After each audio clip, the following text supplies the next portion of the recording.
Welcome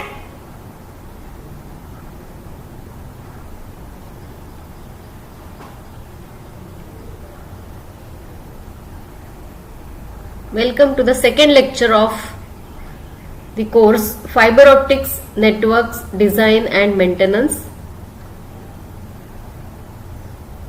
In this lecture we will be studying the power budget concept.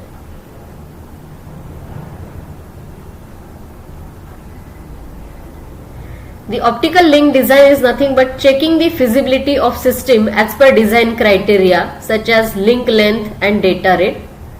Along with these, the important criteria, other parameters such as cost, component, type of signal, upgradability are also considered. So, which are the important design steps that we will see? First one is operating wavelength selection.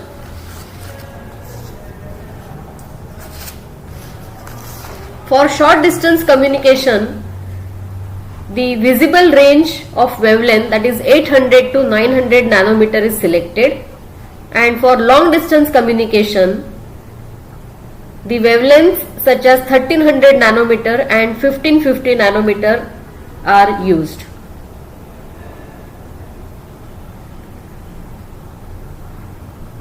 The second step is photodetector selection. So we have two options, that is the pin diode and the avalanche photodiode. Compared to the avalanche photodiode, pins are less expensive and more stable with temperature. However, they have less sensitivity. The third step is optical source selection. Again, we have two options, LED and laser. LEDs operated at a wavelength of 800 to 900 nanometer can give the maximum data rate of 150 Mbps, and with the wavelength of 1330 nanometer we can obtain the data rate as high as 1.5 gigabits per second. The lasers can provide us very large data rate. With 1330 or 1550 nanometer, we can obtain the data rate as high as 500 gigabits per second. Fourth step is optical fiber selection. So here also we have two options, single mode fiber and multi-mode fiber. Single mode fiber along with laser are used for long distance communication, and multimode fibers with LED are preferred for short distance communication.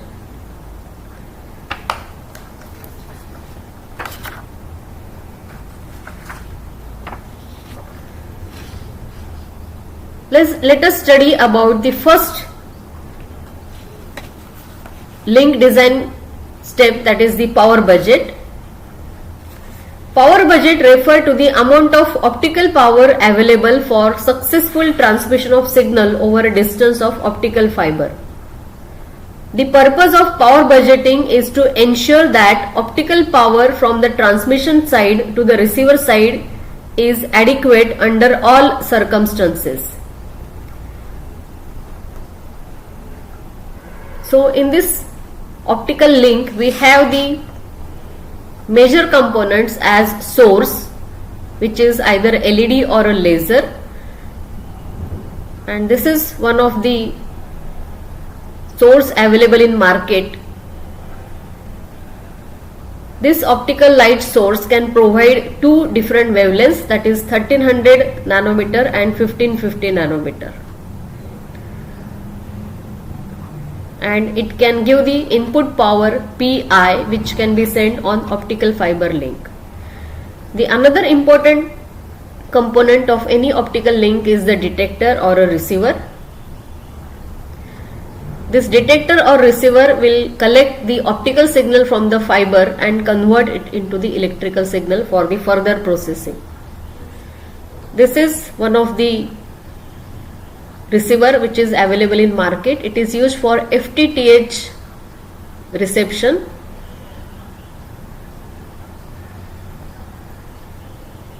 So while connecting the signal from source to the fiber, we require one connector.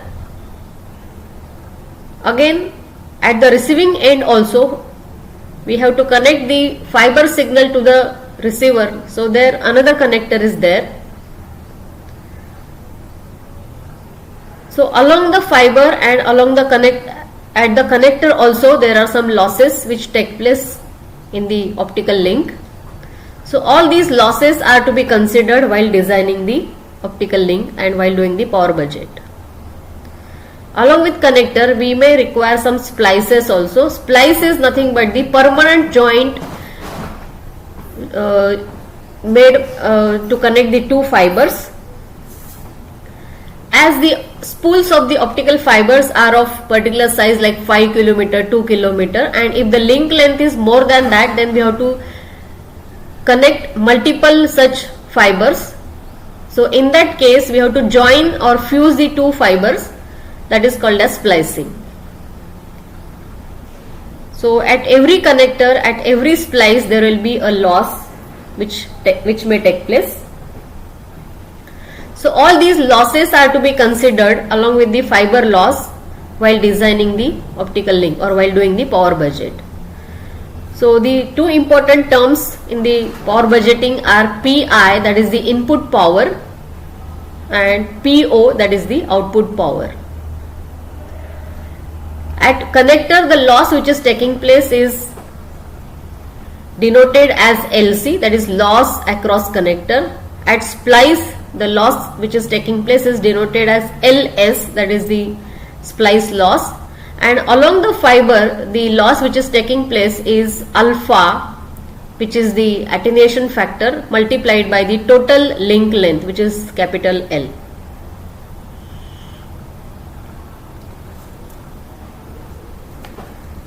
So fiber loss impacts the overall system performance greatly. It is expressed in decibel per kilometer, and the total fiber loss is calculated based on the distance and the loss factor of the fiber. This loss factor is given by the manufacturer of the fiber.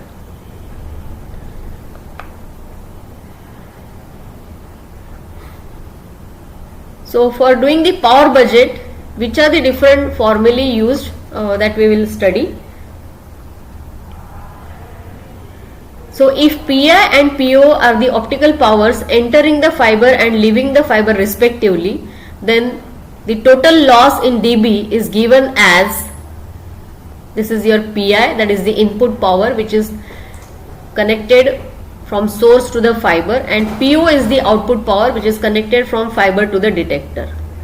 So the formula used is the total loss is PT, which is equal to 10 log of PO by PI, where PO is the output power, PI is the input power. Now this PT has to compensate all the losses along the fiber. The different factors that we have to consider are connector loss, splice loss, fiber attenuation, and system margin. The loss of the pair of connector is typically 0.2 to 0.5 dB, and always there is one connector at the transmitting end and another connector at the receiving end.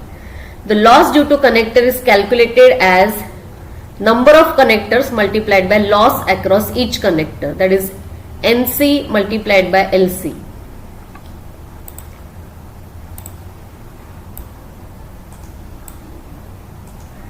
The another loss that we have to consider is the splice loss.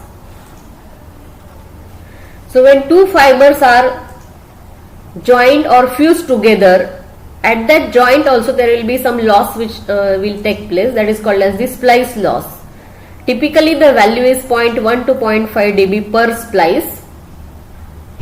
So for calculating the splice loss, we have to again consider number of splices multiplied by loss at each splice, that is NS multiplied by LS. The third factor is the fiber attenuation, and that is calculated as alpha multiplied by L, where L is the link length and alpha is the attenuation factor of the fiber, which is specified by the manufacturer of the fiber.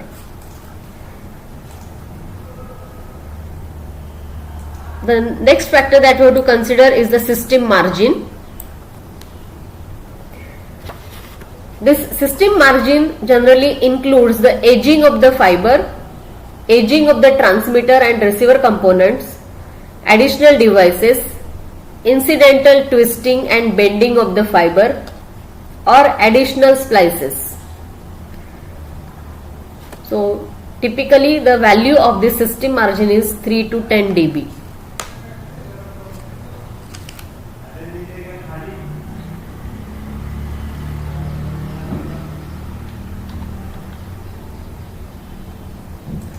So by using these two formulae, you can calculate the power budget of any given system.